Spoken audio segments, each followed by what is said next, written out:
It's the Al Travis Show. We'd like to have our next guest on. Love having him here. He's Senator Mark Koran. Senator, how are you? Good morning. I'm doing very well. Are you? Honestly, or is this just your politician thing on there? I watch now. We're starting the second week. Other than opening day, it sounds like the Olympics. Other than opening day on Tuesday, everyone is right back where they, we're the Ruskies and we're the Americans. We're right back on our two teams. It's sad to me. Yeah. That on the second day, we couldn't carry over Tuesday's feel-good stuff and do something, on a positive note. Am I off? But let's talk about what the division is, right? One has a belief in government that should touch every facet of your life. We don't believe that. And when you look at the division now, we've talked about it before. Our foundation is wonderful. We have all the rules. We have all the policies, the Constitution, and those things that reflect and guarantee reflect the will of the people as it relates to legislating. Those rules are all thrown out now, and it wasn't us who threw them out. And so they've thrown out every rule. They've thrown out transparency. You've seen under security measures, which there's legitimate issues. They're now making themselves inaccessible to their own voters to be held accountable. So I would argue, I'm sure Republicans in the past have pulled some things that I would speak against or rail against. Today, there's only one group trying to kill every job in this state under the guise that mama government is the solution for any adverse condition that may ever occur in your life, whether you participated in it or not. And we can't survive that way. You look at every economic indicator we have. We're on the low end. We're on the bottom. Yeah. Well, okay, and I get there's plenty to fix that way. Here's the stuff that drove me crazy last week.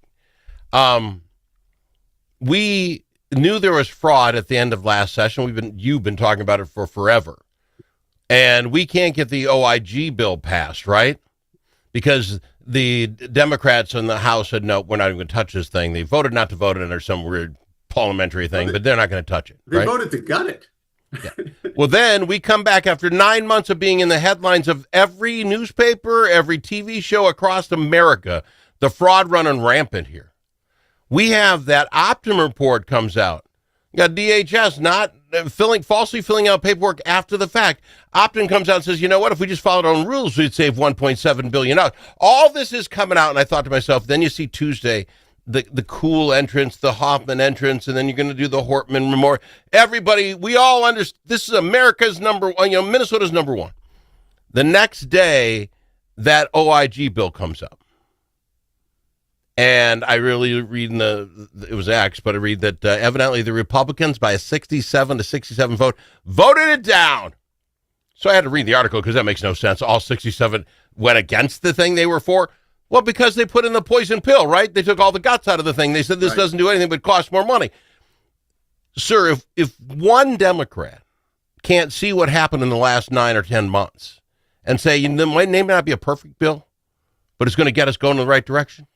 If we can't get that, why are we playing around? Well, it's not going to happen, right? We are now decided nothing's going to happen in the next 3 months. Nothing of consequence. I'm sorry. But it's clear, right? What is the direction? The direction is to keep the open borders policy and access to every one of your taxpayer dollars that we can.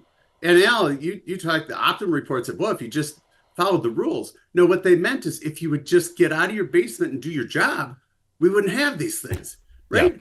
Yeah.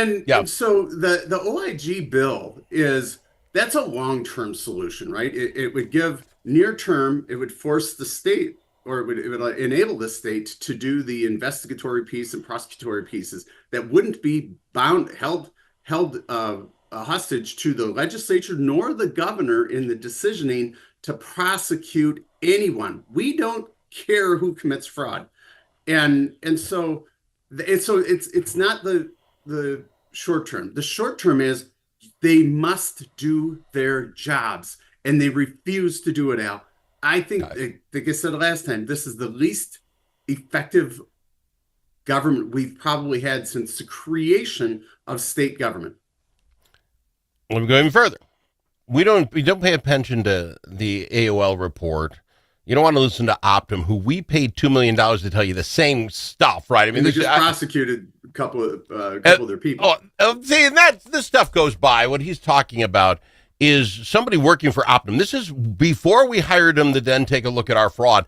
Some guy in Optum last week, after we hired them, paid him $2 million. One of their main guys making $250,000 a year hired his buddy out of New Jersey for a job that didn't exist, and they split the $100,000 plus bonuses every year for like 4 or 5 years. It got to $1.2 million, right? Yeah. They split that. And you know how they found out the guy was fraud in their own company? They had fired him for fraud, and then that showed up. The guy was looking for his check, and it didn't show up. That's the group. Now, Senator Koran, it's either complete incompetence, ignorance, that someone on your staff doesn't say, we're going to go with Optum, because they didn't do a request for a proposal. They just hired their buddies from Optum.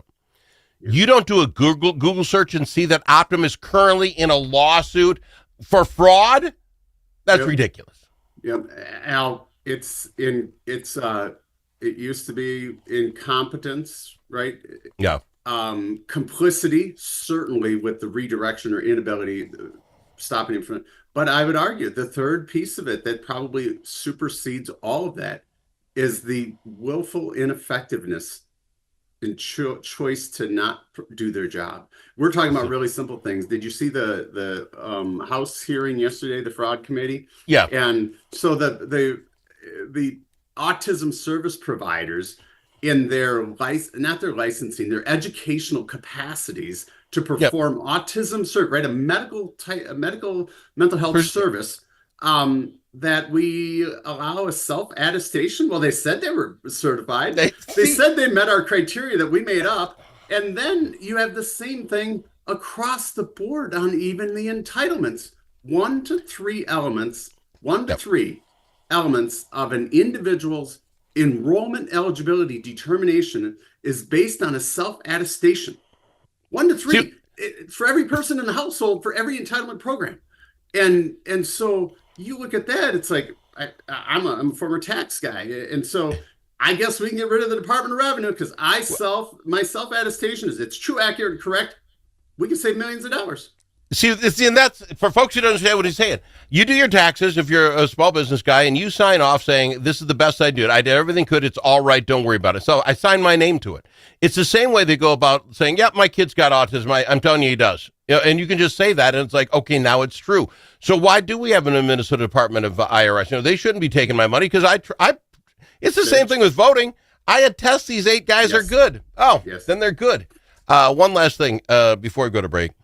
This report from the program integrity director came out. It's off the front page of the Star Tribune. It was on there this morning when I read it. Now it's gone. Says the state fails to hold people accountable. Hold me aghast, sir. We've been talking about that for 7 years. Then you know what his suggestion was? This is interesting. I don't know what you would call it, but give me your first thought. He suggests we get an independent statewide monitor. What would you call that, sir? Oh, almost like an independent inspector general. Isn't that what that sounds? That is independent of the legislative body and the executive body. That's a great idea. Now, the governor, he's got Optum telling him to follow the rules. He paid them $2 million. He's got to find me a job, and I can tell you the obvious. And you pay me $2 million. He then hired this cat who now thinks he's done. He goes, I'll meet with these guys if they want, but I gave him my 57-page report. I don't know how much money the cat made. And he said the exact same thing you and I have been saying for years. And will the governor follow it, sir? No. Will we get the OIG report brought up in the House today following Optum's and this, whatever name is Johnson is, the program integrity suggested you have this? Can we get a revote and see one Democrat say, wow, I don't believe the governor's people? It's not about the one Democrat. The one Democrat who will sign it, the governor, makes that decision. So, and I also let's not get to false hope here. I also think the 60-7 vote in the Senate when we passed it off last year, I don't think that's truly reflective of the actual vote if it was an up or down vote of allowing it to pass. They knew they had it stopped in the House. So it gave many of them freedom to vote that way. It might have a chance to pass in the Senate unless the governor decides that he's at great risk and he'll put the clamps down on both bodies. Okay, here's what I have to do. I got to go to break. Yeah. But when we come back, you have to tell me how they gain on this. By letting this fraud continue. Everybody knows it's there now. We're looking at autism centers where our own people are saying 90% of this is all fake. People are just making it up. And there are these Democrats saying, nope, it's okay. If I can't hide my vote, I won't vote for it. We'll never get this thing passed. Okay, you're going to have those people frauding us wanting to vote for you. But is somebody reading something somewhere where they can blame Orange Guy for this and this is going to bring a big wave? You got to tell me what in the world is on the other side of this. And we'll talk about it with Senator Mark Koran. Yeah, the gig's up, people. The guy the governor hired to tell you what to do came up with a brilliant idea. I don't think he called it OIG. Independent Statewide Monitor, the ISM. We'll talk more after this. I'm so frustrated.